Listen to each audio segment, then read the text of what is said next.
किसी को धन का अभिमान होता है, विद्या का अभिमान, कुल का, बुद्धिमत्ता का, कई तरह का। लेकिन धन्य भाग है जिनको ये अभिमान आ जाए, हम श्री श्यामाजू के बल अभिमानी, श्यामाजू का अभिमान आ जाना, ये परम पावन अभिमान है, ये त्याज्य नहीं है। जैसे गोस्वामी जी कह रहे हैं, ये अभिमान भूल कर भी हमारे हृदय से कभी ना जाए, ये भरा रहे कि सिया राम स्वामी हूँ मैं उनका सेवक, अस अभिमान जाई जनि भूरे, मैं सेवक रघुपति पति मोरे, मैं सेवक रघुपति पति मोरे। हमारे माई श्यामाजू को अभिमान, ये अभिमान समस्त दोषों का नाश कर देता है, ये अभिमान उत्तम गति प्रदान करता है। इस अभिमान का फल क्या है? निरखत रहूं पलक नहीं बिसरूं। जैसे देहाभिमान में हम कभी शरीर का बैठकर चिंतन ध्यान करने की चेष्टा नहीं करते, हर क्षण स्वाभाविक चिंतन होता है, हर क्षण ये हमारे ध्यान में बसा रहता है तदात्म भाव से, मैं पुरुष हूं। देखो शयन के बाद जब हम उठते हैं तो इस तदात्मका का फल देखो कि हमको ये नहीं सोचना पड़ता कि मैं स्त्री हूं कि पुरुष हूं, मैं कौन हूं, वो तत्काल अभिमान जागृत रहता है। ऐसे ही जब भागवती का अभिमान होता है, जागृत स्वप्न सुषुप्त स्फुरत में राधा पदाब्ज छटा, भजन करना थोड़ी पड़ता है। ऐसे अभिमान वाले के हृदय में हर समय तदात्म भाव से भजन होता रहता है, पर ये बहुत कृपा पात्र के हृदय में आता है। ऐसा नहीं कह सकते कि बहुत साधना के बाद आता है, नहीं, असाधन युक्त, साधनहीन यदि वो कहीं भगवत कृपा से दुर्लभ बात महापुरुषों का संग पा जाए और उसके हृदय में बैठ जाए, मैं तो अब एक बात पकड़ लिया, कुछ बने न बने, मैं श्यामाजू का, श्यामाजू हमारी, बस मैं श्यामाजू का, श्यामाजू हमारी, ये अंदर बढ़ता चला जाए और ठसक बन जाए, ये ठसक बन जाए हमारे माई श्यामाजू को अभिमान। बहुत सुंदर। इसका तभी माना जाएगा कि आपके अंदर ये अभिमान आ गया है जब निरखत रहूं हर समय श्यामाजू लालजू, पलक नहीं बिसरूं, पलक झपकने के समय को भी इनका विस्मरण न हो, जैसे देह का। नयन निरूप लुभान अली माधुरी श्याम सुंदर की, ये सर्वस जीवन प्राण हमारे माई श्यामाजू को अभिमान। ये लाडली जू लालजू की जीवन सर्वस्व प्राण है और हम आश्रित जनों के प्रति अत्यंत वात्सल्य सिंधु उमड़ता रहता है, दासी वत्सला कर ही राधा। इसलिए इस कलिकाल में और कोई विशिष्ट साधन बन जाए बड़ा भाग्यशाली, पर हम प्रणाम करते हैं उसको। हमें हमारा साधन भी श्यामाजू हैं और हमारी साध्य भी श्यामाजू हैं। अगर साधन और साध्य श्यामाजू हैं तो असाधनों की सामर्थ्य नहीं कि प्रवेश कर सकें, और जहां असाधनों का प्रवेश नहीं है तो जीते जी वो जीवन मुक्त परम पद आनंद में है, उसे कोई परम पद और नहीं चाहिए। जो हर समय प्रिया प्रीतम को निरखता रहता है, हर समय उनके सुमिरन में रहता है, उनकी ठसक में रहता है, इससे बड़ा परम पद और क्या हो सकता है। इसलिए बहुत बढ़िया अवसर मिला है श्री श्यामा श्याम की हेतु की कृपा से। जो मानव देह की सार्थकता का स्वरूप है वो हमें मिल चुका है। श्रीधाम वृंदावन का आश्रय, रसिकों का संग, परोपकार की भावना, निरंतर नाम जप, ये सबसे ऊंची स्थिति में पहुंचा देगा। परोपकार की भावना और निरंतर नाम जप का अभ्यास श्रीधाम वृंदावन का आश्रयवास जो सौभाग्य मिले, इसी से बहुत अध्यात्म की ऊंचाई पर आप चढ़ जाएंगे। अन्य स्पर्श मत करो, अन्य साधन स्पर्श मत करो, इसी से आप आगे बढ़ जाओगे। सब साधनों का फलीभूत साधन है। जैसे नौ भक्ति में जो नवी भक्ति आत्मसमर्पण है, वही यहाँ कही गई है। यहाँ से प्रारंभ, हमारे माई श्यामाजू को अभिमान, हमारे माई श्यामाजू को राज। यहाँ पूर्ण आत्मसमर्पण है, पूर्ण प्रपत्ति है, पूर्ण शरणागति है। जहां आत्मसमर्पण हुआ तो पाई रस भक्ति गूढ़ जुग जुग जग दुर्लभ भव इंद्रादि विधिम। ये बड़े बड़े ईश्वर कोटि के लोगों को भी जो प्रेम लक्षणा भक्ति दुर्लभ है वृंदावन नित्य विहार रस की, वो राधा किशोरी के चरणों में आत्मसमर्पण करने से पाई रस भक्ति गूढ़ जुग जुग जग दुर्लभ भव इंद्रादि विधिम। आगम अरु निगम पुराण अगोचर सहज माधुरी रूप निधिम। ये आगमों में, निगमों में, पुराणों में जो अगोचर रूप माधुरी है, वो बहुत सावधानी पूर्वक अपने अहम को केवल श्री जी के चरणों में समर्पित करना है, श्रीपाद चरणों में समर्पित करना है। श्रीपाद प्रबोधानंद जी महाराज कह रहे हैं, वृंदावनस्य महिमा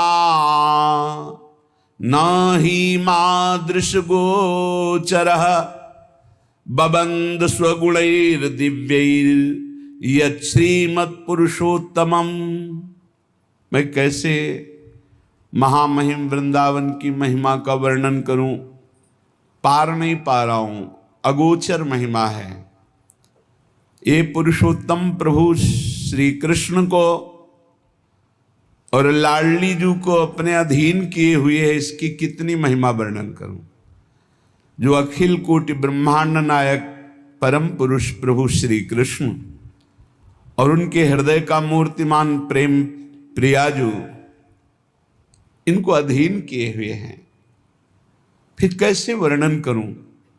वृंदावन की महिमा वर्णन करने में बड़े बड़े महापुरुष कंपायमान हो जाते हैं, प्रेम शिथिल हो जाते हैं। क्योंकि एक शोभा हो तो देखकर वर्णन करे, प्रतिपल नवम नवम शोभा। सबको आनंद प्रदान करने वाले प्रभु श्री कृष्ण आनंद समुद्र, और आनंद समुद्र को आह्लाद देने वाली श्री लाडली जू, और लाडली लाल को आनंद देने वाला वृंदावन, कैसे महिमा वर्णन करे। जब लालजू की महिमा को वेद नेति नेति कहते हैं, फिर राधा तत्व तक तो पहुंची नहीं, वेद पुराण निगम आगमों की। फिर ऐसे श्री किशोरी किशोरजू को अपनी शोभा अपने आनंद से लुभायमान किए हुए है, ऐसे महामहिम वृंदावन का कैसे वर्णन करूं। अत्युन्मद महाप्रेम रस सारई सुसंभृतम आत्मवत् स्वीय सकल भज वृंदावनम बनम। यहां वास मात्र से अत्यंत उन्मादकारी प्रेम प्रकाशित हो जाता है। वास मात्र से अत्यंत उन्मादकारी प्रेम प्रकाशित हो जाता है। यहां खग मृग पशु पंछी जड़ चैतन्य जितने हैं, ये आत्म स्वरूप है, ये भगवत स्वरूप है। यहां व्यवहार की सत्ता नहीं है, यहां परमार्थ की सत्ता नहीं है, ये प्रेम की सत्ता है। यहां सब प्रेम में है, इसलिए किसी से भी ऐसा कोई व्यवहार न बने जो सांसारिक हो, जो लौकिक हो, जो अपराध भावना प्रस्तुत कर दे, हृदय को मलिन कर दे। ये देखो क्या कर रहा है, ये क्या कर रहा है, ये सब प्रेम में है। अत्यंत उन्मादकारी प्रेम वास मात्र से प्रकट हो जाए, ऐसा महिमा है वृंदावन की। पर हम यहाँ के जड़ चैतन्य में दोष दृष्टि करके अपने हृदय को कलुषित करते रहते हैं। इसीलिए श्रीपाद कह रहे हैं, सब वृंदावन नामक वन में जो भी विराजमान है, ये सब आत्मस्वरूप है। जैसे सेवक जी कह रहे, आत्मा हरिवंश प्रगट परमानंद तो ये प्रगट परमानंद प्रदान करने वाले आत्म तत्व मूर्तिमान होकर जड़ चैतन्य नामक ये दिखाई दे रहे हैं। ये चैतन्य है, ये जड़ है, पर है वो आत्मस्वरूप। इतनी सामर्थ्य वो परमानंद प्रदान करने में समर्थ है। बस इनका अपराध न बने तो यहां वास मात्र से अत्यंत उन्मादकारी प्रेम प्रकट हो जाए। धन पुत्र कलत्रादि ममता ममता पदा इति व्यक्त्वाखिलम वृंदावन में च मे वरम। पर इस वृंदावन में यदि धन के प्रति आकर्षण बुद्धि, पुत्र पत्नी आदि के प्रति जो ममता बुद्धि, वही प्रेम में नहीं डूबने दे रही, मुझे तापित कर रही। धन पुत्र कलत्रादि ममता ममतापदा, यही मुझे ताप प्रदान कर रही, नहीं तो वास मात्र से प्रेमोन्माद हो जाए। अतएव हे प्रभु, मेरे को ऐसी सामर्थ्य दो कि मैं परिवार के बीच में रहता हुआ भी परिवार से ममता ना करूं। भाई ये बहुत जोर की बात है।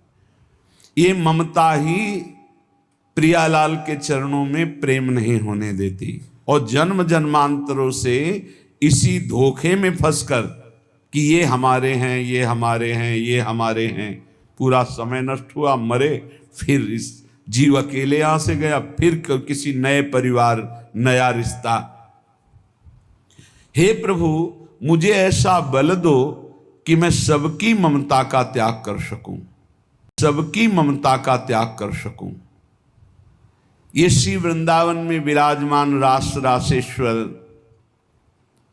रास रासेश्वरी युगल सरकार से हमारा जो प्रेम नहीं हो रहा, उसका कारण है देह ममता, पुत्र ममता, पत्नी ममता, सुहृद परिवार ममता।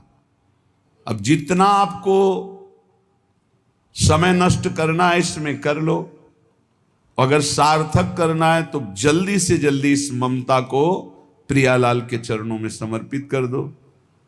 ममता समर्पित कर दो, सब वैसे ही चलाओ जैसे चला रहे हो। ममता अगर श्री जी के चरणों में नहीं हुई, इनमें हुई, तो अंतिम बात जो हमें उन्मादकारी प्रेम चाहिए था वो नहीं मिलेगा। क्योंकि प्रियालाल के चरणों से जो हमारा संबंध है वो तो है, वो पर प्रकाशित होता है ममता होने से। एक अहमता ममता ये जग में है दुखदाई, ये जब श्री जी की ओर लगे तो होत परम सुखदाई। समेट लो, प्रवीण हो बहुत जल्दी समेट लो, मंद हो धीरे धीरे समेट लो, निकृष्ट हो समेट ही नहीं पाओगे, काल तुम्हें समेट लेगा। हमारी बात को समझ जाओ, कोई आ नहीं तुम्हारा, तुम नहीं हो किसी के, बस तुम एक अपने कर्तव्य को करने के लिए आए हो।